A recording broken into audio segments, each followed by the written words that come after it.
Previously on Dead Rabbit Radio. Yeah, big, huge crowd. Yeah, Jason. Bunch of people yelling. And then me at a podium standing there going, people of America, you have a choice today. We could have another 4 years of President Jeb Bush. Boo, boo, boo, boo. Don't boo me, boo him. Everyone turns, boos out the door. Yeah, he's outside the arena right now. Okay, turn back over here. Or 4 years, possibly 8, of President Can't even finish my sentence. Everyone's cheering. It's kind of loud in here. So Secret Service guy, give me some earplugs. There we go. And then out in the crowd, a weirdo, a dude, is walking around with a big old gun. They didn't see it. It was bring a gun to the speech day. Bad planning on my part. Guys walking through. Everyone has guns, but this guy looks particularly weird.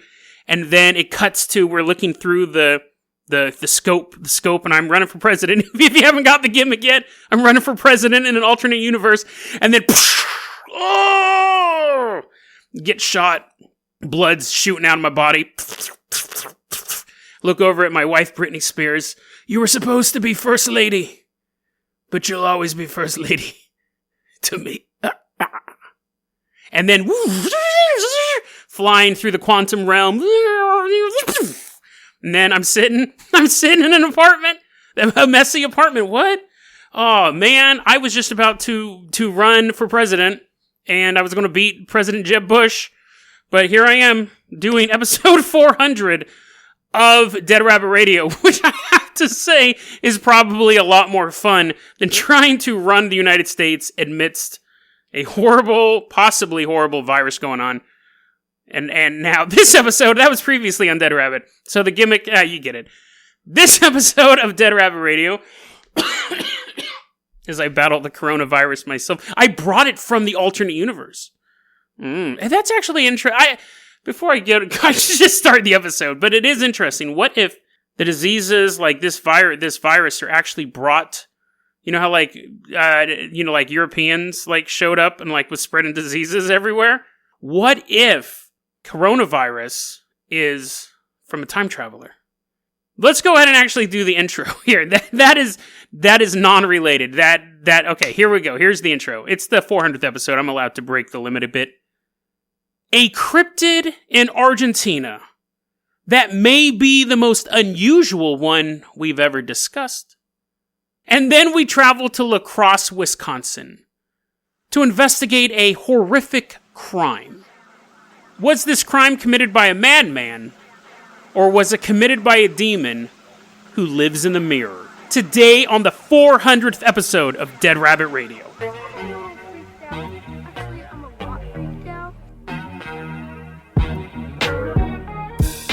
Hey everyone, welcome back to another episode of Dead Rabbit Radio. I'm your host, Jason Carpenter. I'm having a great day.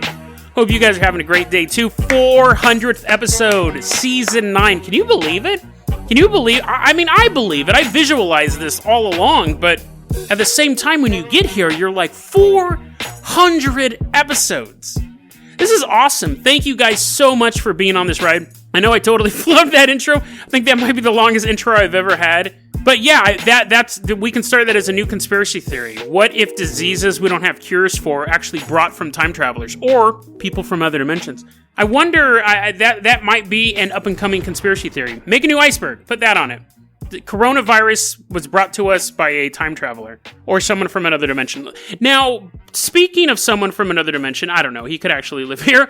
I want to say thanks to our newest Patreon, Gun of Liberty 00. Thank you very much, Gun, for supporting the show. Really, really helps out a lot. I love it when you guys do this. And if you can't support the Patreon, you can always get the word out about the show. We got flyers at deadrabbit.com you can print out, pass those out, just spread the word. Really, really helps a lot. Everything helps out a lot.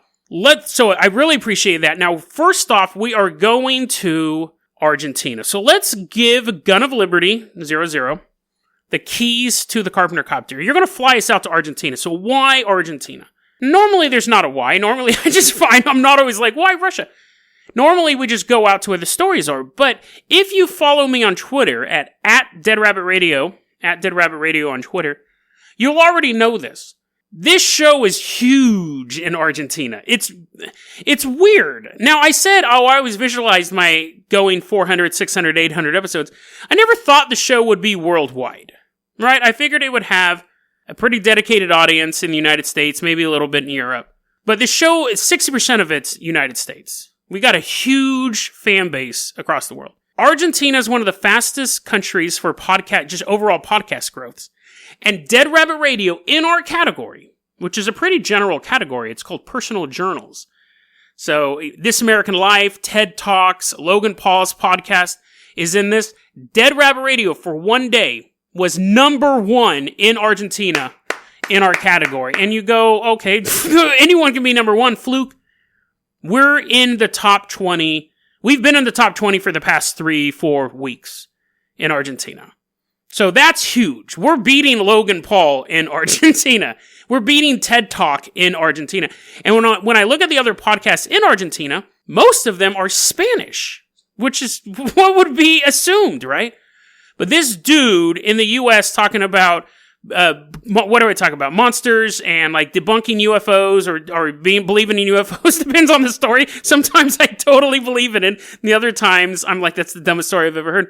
Is beating out Logan Paul. Now, I don't have a problem personally with Logan Paul. That's not going to be on my gravestone that I beat Logan Paul at something. But I just find it very, very interesting. So what I wanted to do is I wanted to thank my fans in Argentina who really have consistently kept this show in the top 20. So Gun, fly us out to Argentina. And I'm thinking, dude, we've done so many stories in South America. So many cryptids and legends, and all sorts of stuff. So when I started researching cryptids in Argentina, I learned a very valuable lesson. Not every country has dope cryptids.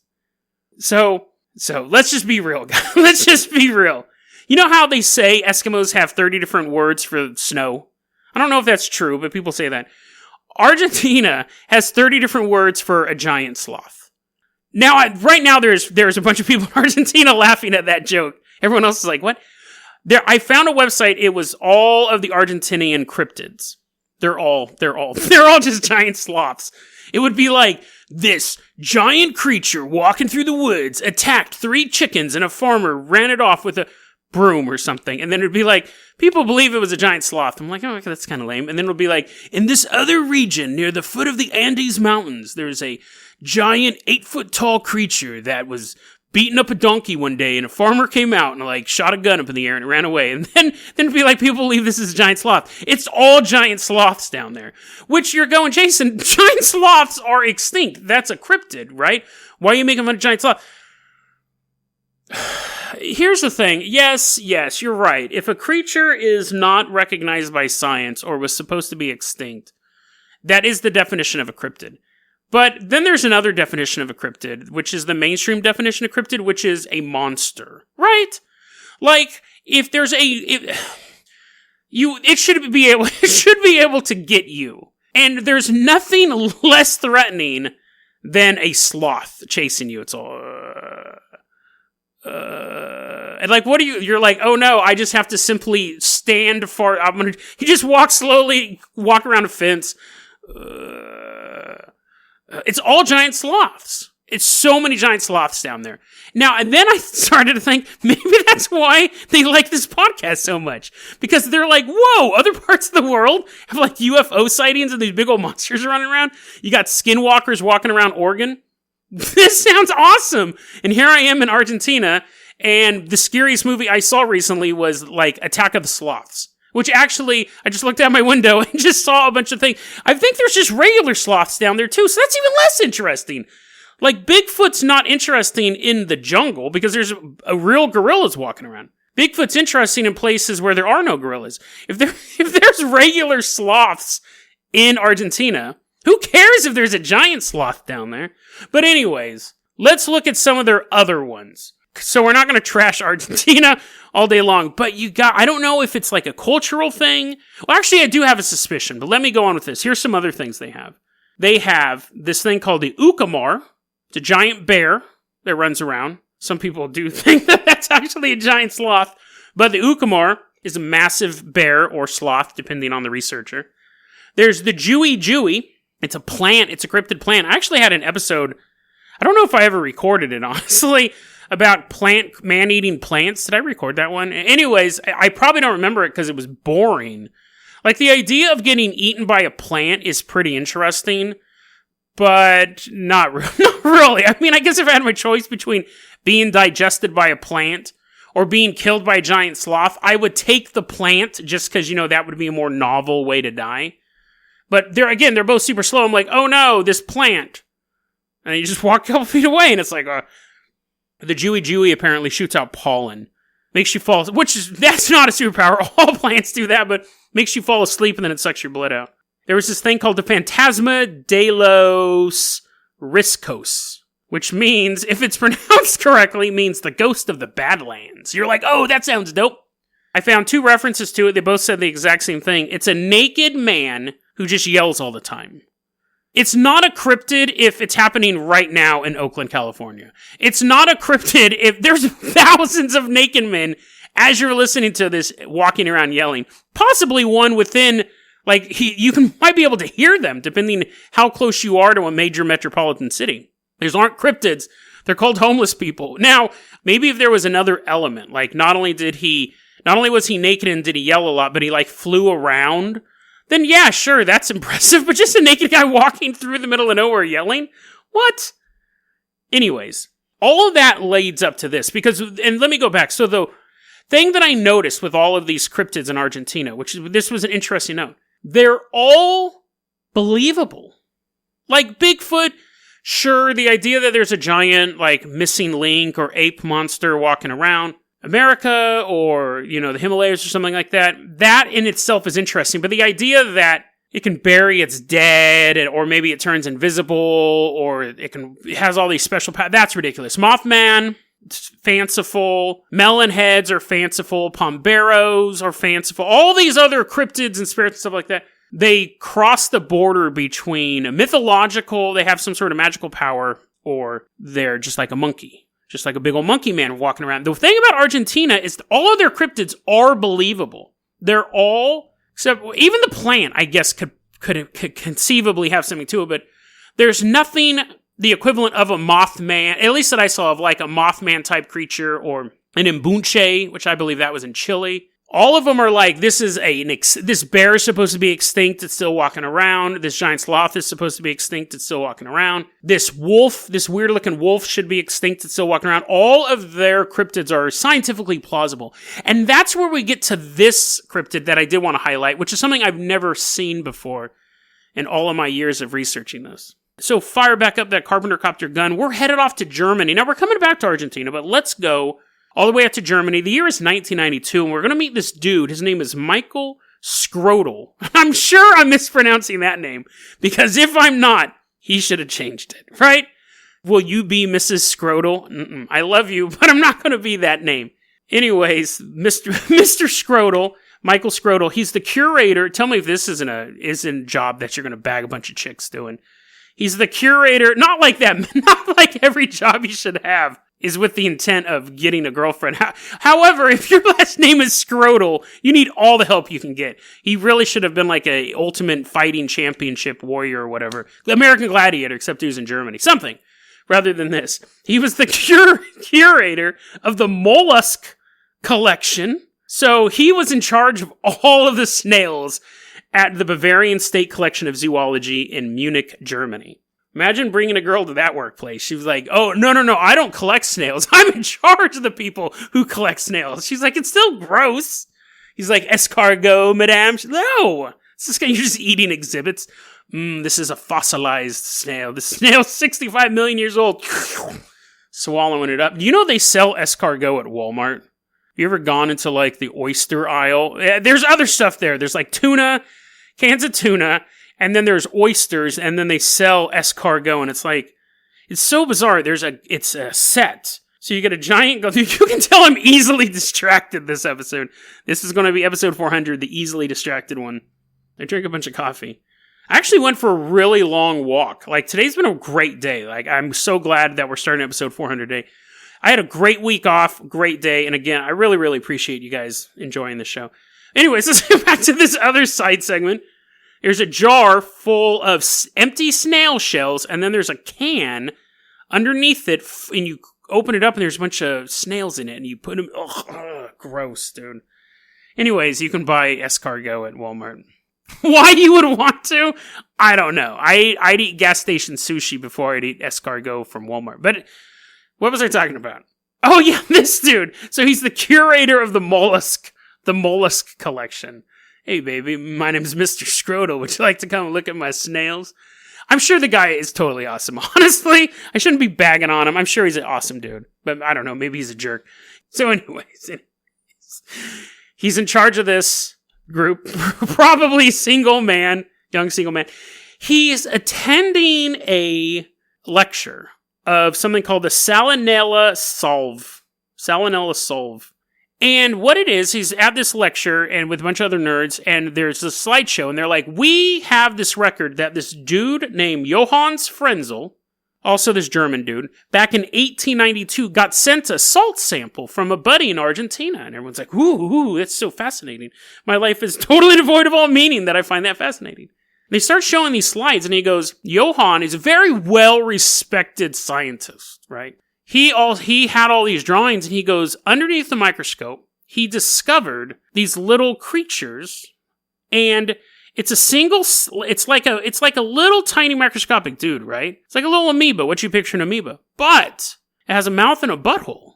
Everyone's like, what? What in the world? Everyone's gossiping amongst each other. Because this was new. We've seen single-cell creatures, and we've seen more complex creatures, but looking at one that's in between, the missing link between single-cell amoebas and more complex dudes with digestion systems, people were like, whoa, this is groundbreaking. Now, in 1892, he published these drawings, and people were like, oh, it's kind of cool. But as time, you would figure you were going to find these all over the place. I guess dinosaurs weren't discovered until like the mid-1800s. It's weird to think. Up until like 1850, nobody even conceived of a dinosaur. And now they're such a part of pop culture and modern science and stuff like that. But anyways, so they figured, there's probably just a bunch of these dudes. So Johann, whatever, you've got these drawings. But in the year 1992, they had never seen anything like that since. So Michael goes, let's go, we got to look at these things for ourselves. We got to find some of this salt. So they go out to Argentina to go to this salt flat where he gets these dudes. Him and a bunch of guys go out to the road trip out to Argentina, and there's no more salt field there where this stuff came from. It's cattle grazing land. They're like, what? And then they go, if this is real, because again, at one hand, people are thinking this is made up. Like, if this was actually found, it would have been huge news back then. But then other people are going like, why would he fake it? Like, this is a well-respected guy. He reported it. He continued his career. It wasn't like he was walking around talking about Bigfoot, but an amoeba Bigfoot. But technically, that's what this was. It was a cryptid. It was a microscopic missing link. But Michael goes, okay, if this is real, it has to be around here somewhere. So they begin looking around for other salt flats in the area, and they find it, and they test it over and over and over again. Nothing. So this is what's interesting about this story, and it kind of plays in. This is a cryptid, and it's a microscopic cryptid that existed in a time, and then where it existed got destroyed. Completely, as far as we know, obliterating that life form. Because it was around and moving in 1892. And then it was turned into a pasture for cows to eat on. And I find that fascinating because, one, you think, when we look back to stories of the classic stories of the Bigfoot that you had, like the natives in America were like, oh yeah, there's some dude walking around, he's a big old Bigfoot. And the settlers coming out there and them being like, oh, there's a big monster walking around, the big old Bigfoot. But then the stories today may be less true or just made up because they're the same thing with the buffalo. People are just blasting these things, or they're like, I'm out of here. And they're walking further up north and they're like, it's too cold, and they freeze to death. All of these cryptids could exist in some area. Loch Ness Monster could have been real in the 1600s, but someone killed it or just was like, I'm out of here. Apparently that's what cryptids do. They're just like, too many people. But you know what I mean? This might give us an idea that cryptids could have existed at a certain point. What we perceive as monsters could have existed, but then simply they're they may be more real than we give them credit for. The Bigfoot of it walking around, disappearing, going to other dimensions, piloting spaceships, so that's an upcoming story. That stuff could all be fanciful. The idea that 100, 200 years back, there were Bigfoot creatures in America that simply left. Their environment was destroyed. People pushed them out. People were building houses. Too much travel. Bigfoot's like, me leave now. Me go to Himalayas. And then he's like, no places here. And then he goes to Australia, and that's the I don't know. Now he's basically where in the world is Carmen Sandiego?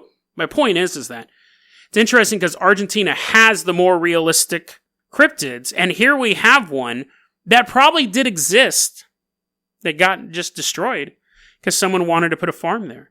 So to this day, there is a debate in the community. Were these things real? Like, did the guy actually observe these? Did a reputable scientist observe these and sketch them? Or did you just make it up like any other cryptid story? So, that is, I think they're probably real. I think that's the most logical thing, and I think that you could even go to stories about like elves and gnomes. There could have been these people in these areas that just got wiped out as human migration. The superior species began moving across the... imagine you were a gnome and like you lived in a mushroom and then some dude came and plowed it over and started planting wheat. You're kind of boned, right? You can't go to like city council and get it rezoned, mushroom zone. You gotta leave. So that's an extreme example. I'm sure if a gnome walked into city council, people would be like, dude, we will let you do whatever, just give us your gold. And he's like, that's a leprechaun. And I'm offended. But maybe we're just encroaching on cryptid territory. Now, I do have to say this. I do have some other Argentine stories coming up. I have a conspiracy one, kind of a mystery one, a true crime one. It's kind of cool. But anyways, let's go ahead, though, and move on to our next story. So, everyone, let's go ahead and leave Argentina. Again, Argentina, thank you so much for supporting the show. The entire country's behind us. We're doing so well over there. Take us up, Gun of Liberty 00. And as we're flying away, we notice that Gun has like a little satchel. And he looks over at us teary-eyed, and we're like, dude, why don't you just fly the helicopter? Quit getting all teary-eyed emotional. And he's like, my great-grandfather was Michael Scrotal, and you made fun of my name, and here's this long descendant snail people. So we're saying goodbye to Argentina. We're saying goodbye to the mollusk collector, Michael Scrotal. And we're taking off. And we are flying out to La Crosse, Wisconsin. Now, this story here, let me just tell the story, and then I'll get into it. It's May 24th, 2005, in La Crosse, Wisconsin. And now we're walking down the street, and we see a house. And in this house is a man named, also unfortunately named, Matthew Balzrina. Matthew Balzrina. He's 21 years old. Now, I did not think of these two names. I did not think of Balls and Scrotal while I was putting these two stories together. Matthew Balzrina. Poor guy. He's 21 years old. And he's staying at a friend's house in La Crosse, Wisconsin. He's trying to raise money to go to Florida. He has big plans. 21 years old. You got big plans when you're 21. You should have big plans when you're 81. You should never stop having plans. That's what keeps you going. But when you're 21, the world is your oyster. The world is your sack. And for Balzrina, he was ready to just get on in it and bounce around. The analogy makes no sense, but you get the joke. I hope. So anyways, Balzrina is hanging out. Now it's the morning of the 24th, May 24th. He tells a friend of his, there's a demon. There's a demon. And I think he's going to get me to kill somebody. Now, here's the thing. You're 21 years old. This guy's a drug user. He smokes weed. People are tryhards. It's funny because there's different... as me being 43 years old, if a friend of mine, who 21-year-old kid come up to me that I know pretty well, and says, I think there's a demon trying to make me kill somebody, as a 43-year-old, I would say... you probably should talk to someone about this. Like, well, you can talk to me, assuming I might keep this crucifix near me, but we can have a talk. But I would talk to him and figure stuff out, and then we might want to go talk to somebody else. Like, let's go down to the hospital, or let's go to a church that actually is out of the hospital. He's like, hey, I see the steeple off in the distance. Yeah, let's go to the hospital first. forgot something there. And anyways, get him treated. When you're 21 and one of your friends, I'm smoking weed, you're smoking weed. We're listening to some, like Chronic 2001, smoking weed. The dude on the couch next to me is like, I think that... I think there's a demon trying to get me to kill somebody. I'm just going to be like, I'm going to think, what a tryhard. This guy's such a dork. Oh, yeah. Yeah, sure, buddy. I might humor him a bit, but I probably don't care. I probably just figure he's being a tryhard. So I get that the friend did nothing. Balzrina, talking about a demon trying to get him to murder somebody. Probably not the first time he brought it up. Whatever. But obviously, this story is from 2005. We're covering this 15 years later. This wasn't just all talk. Later that morning, he goes to his best friend's house in town. And he had borrowed a slow cooker from his best friend and his best friend's girlfriend, Sarah Dobbs. She's 23 years old. And Matthew is like, I'm going to return this slow cooker and probably just hang out, smoke a little more weed. Why not? I'm 21. He shows up at his best friend's house, and Sarah Dobbs is there alone. And she goes, you want to go in the back, smoke some weed?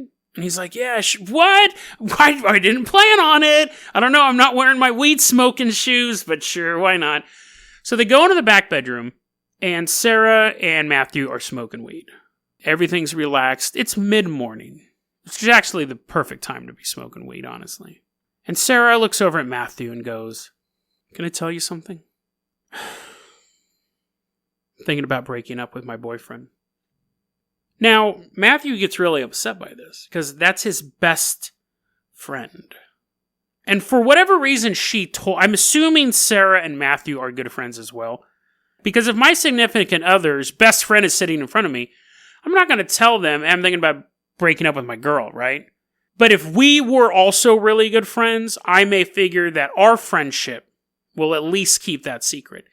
There's also the possibility, and I remember when I read the story back in 2005, because I remember reading it, I remember I was telling other people about the story. I find the story absolutely fascinating, and my friend Steve goes, I bet you she liked Matthew.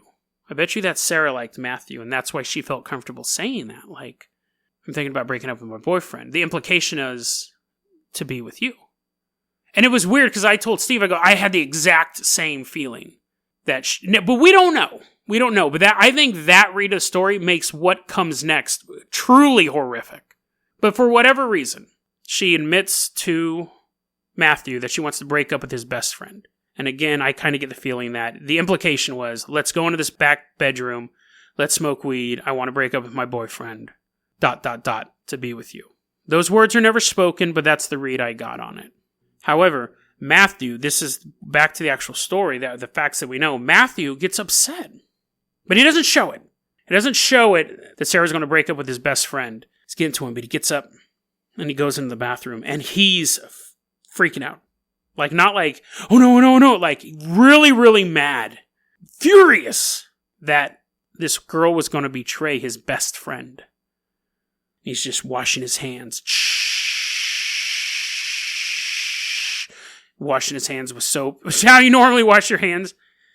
Water's running, it's hot, it's burning his hands. He's stoned, though, he doesn't care. He's just thinking, stupid girl, saying bad words that Jason's not going to repeat on the podcast. Ugh. And then he looks in the mirror and sees the demon. This demon's name, according to Matthew, is Sozuto. And it's looking at him through the mirror. Sozuto is staring at him, and it begins to speak. She's bogus. She's trying to screw your boy over. And Matthew's just staring at this demon face, looking in the mirror. Matthew feels something enter his body. Everything tenses up. He's in the passenger seat now in his own body. And he walks out into the bedroom. Sarah is just sitting there, taking another hit. And Matthew walks up and punches her right in the face, hits her right in the eye, and she falls to the ground. And he begins screaming at her. How could you betray him? How could you betray him? And begins just punching her as she's on the ground. Sarah jumps up and tries to run, and that's when Matthew grabs a knife. It's funny because a lot of times in these types of stories, you have people, and really just the life in general, you have fighters. They say there's fight, flight, or freeze. You never know who you are until your life is tested. Most people imagine themselves as fighters, but you just don't know. And then there's fighters, and then there's warriors. He orders Sarah to get on the ground. She won't do it. She's getting back up as he's holding this knife. Now, he tells police later he was just trying to scare her. He was going to hold her at knife point until the boyfriend came home, and then he was going to make her confess what she had said. But that's not the way things play out here. Because Sarah won't stay on the ground. She's really thinking the worst, honestly. Someone with a knife is telling you, they've already attacked you, telling you to get on the ground, get on the ground. You're not thinking, oh, he's just going to keep me at knife point for 8 hours until my boyfriend gets off work. You don't know what's going to happen. She starts to get up. He's still yelling at her, stay down, stay down. They start fighting. And of course, he has a knife. So he has the advantage. He begins stabbing her over and over. He stabs her so many times, so violently, that the handle breaks from the knife. So now he's just holding a broken handle, and there's a knife blade sticking out of Sarah. And she looks at him. She pulls the blade out of her and begins stabbing Matthew. Begins slashing at him, cutting his hands, cutting his arms, cutting his face. He's in a defensive posture now. He's holding his hands up. She's bleeding profusely, and the blade that had previously been buried in her own body, she's now turned into a weapon against her attacker. A warrior. But unfortunately, the hero wouldn't win this battle. She had already been stabbed multiple times. She was bleeding very badly. And although she was able to cut this horrible, evil man up, he was able to overpower her, get her to the ground, and eventually suffocated her until she was dead. Once she dies, Matthew says, I know the moment she died. Because then Sozuto's voice was in my head, and it said, You're mine now. And Matthew was empty. He was no longer possessed. He felt the demon leave his body. And now he's looking at a dead woman on the floor in front of him. Panic sets in, obviously. He tries to dispose of the body. He goes, I'm going to throw it in the garbage can, puts her in a garbage can. The garbage can breaks. It's like a big bin. He's trying to clean up blood. He can't do it. He goes, I'm just going to set the house on fire. So he starts pouring gasoline everywhere. And before he even thinks about lighting it, he's pouring gasoline everywhere. Then he's looking for a way to light it. All of a sudden, the room explodes in flames, which he rationalizes as the demon coming back one more time to help him clean up the crime scene. Matthew leaves the crime scene.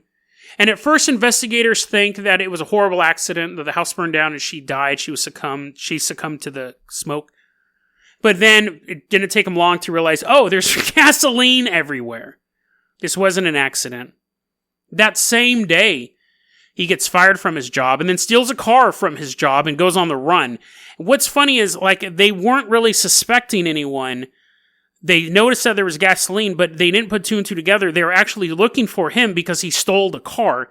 They catch him on June 3rd in Minnesota, and when he gets arrested, he tells the cops, I will not say a word.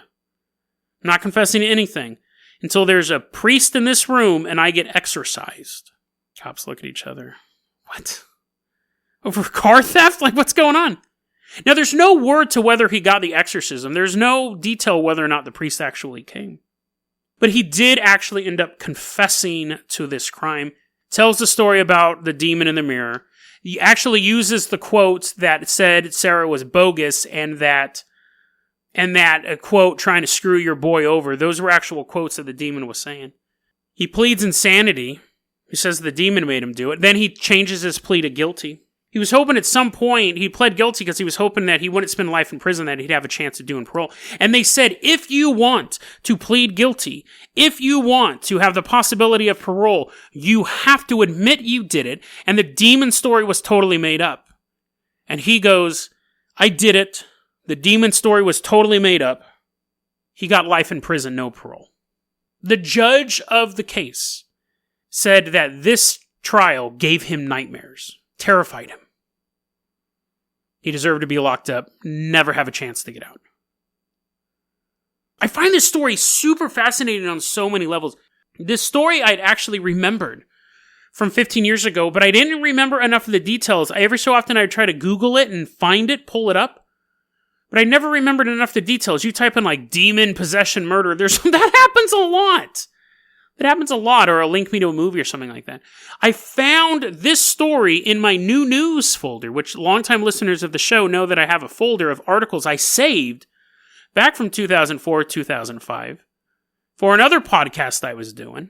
And then I stopped doing that podcast and I had lost track of this folder. I found it again and I have all these old articles. This was one of them and I was so happy because I love this story. It's a typical true crime story in the fact that you have a brutal man murdering a victim. A young woman who's starting her life off. You have this idiot taking her life.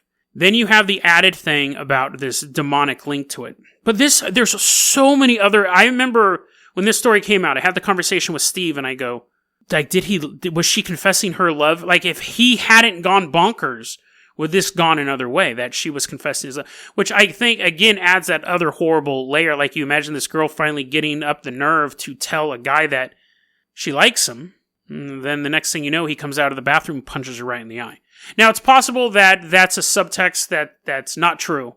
But even then, just hanging out with your friend and saying, hey, I'm thinking about leaving somebody, and then that person coming out and assaulting you is bad enough. Then and this is the other really weird concept I had involving this story. It's kind of a thought experiment. I remember I was talking to my little brother about this, because again, this story really engaged me when I was back 15 years ago. Would have been what? Like, I can't really do math. 28? Something like that? I don't remember. 27? I remember reading this story and being like, oh, this is fascinating. You have the true crime element. You have the demonic element. Was the demon real? Was it a way to plead insanity? Was it somewhere in between? Who knows? But here's my question. And this is, I want to see what you guys think too. So I've told you that story. He looks in the mirror. He sees the demon. What did the demon look like? No, I'm not asking, did it have horns? Did you picture like horns or red skin? Or was it face all wrinkly like the Wishmaster or what?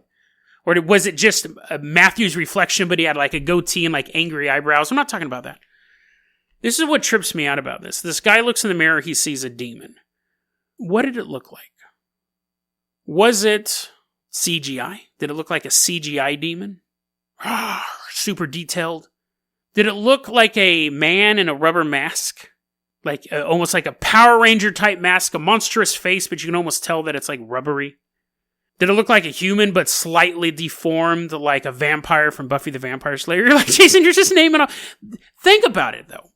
If a demon appeared in your bedroom right now, or the backseat of your car as you're driving on the road, or in your summoning circle, because you listen to the podcast while you bring forth the dark old ones, what do they look like? Again, I'm not asking about the visual. I'm asking about the origin or the material they will be made of. It trips me out because I said in my story where I said, like, I saw the demon clown driving the car. That was on the, if you're like, whoa, I don't remember that episode.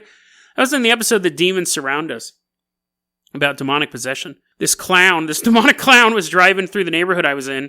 And I said I could almost see the musculature of this face moving. It seemed very realistic, but at the same time, there was something phony about it. My mind was telling me something's not right there. So if you're looking in the mirror and you see a demon, honestly, what I picture really bad Power Ranger makeup. Or close to the Wishmaster being like, she's bogus! Or like Faust, that superhero movie. I imagine it like really bad, like 1990. Well, actually, that was top of the line special effects back then, but you know what I mean? Kind of cheesy Power Ranger monster makeup. Looking at him. But you could also go, it could easily have been like a CGI monster. And I know you might be thinking, Jason, that's your takeaway on this horrible true crime story? Yeah, it kind of is. I mean, I like the fact that she was able to fight back and slash this little punk up. But I find it interesting that someone could look into the mirror and see this demon And it opens up a whole gateway as far as what he saw. Other than, like, not just what he saw as the demon, but what was it made out of? How was does it look just like a human with a monstrous face? I don't know.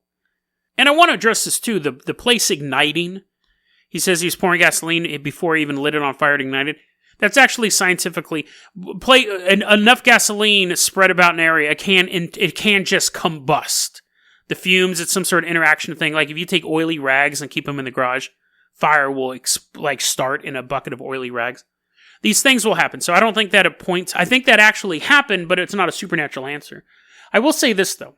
Let's say this demon was kind of lurking around Matthew. It was starting to influencing him. First off, stop doing drugs at that point. If you're like, oh man, whenever I get stoned, a demon shows up. I know, I'm just going to keep getting stoned. You probably stay off the weed at that point. But let's assume his story is true. That he was being stalked by this demon. I think it's interesting. The demon basically took him over, possessed him, attacked Sarah, killed Sarah, and then says, "You're mine now," and disappears. Was the demon trying to remove Matthew from the playing board? Was Matthew supposed to be someone special? And the demon targeted him, singled him out, got him thrown in prison for the rest of his life? How close was Matthew already to being pushed? Obviously, if I don't smoke weed, but if I was smoking weed and I looked in my mirror, there's a demon floating around in it, and it tries to possess me, I'm gonna be like, no, I'm out.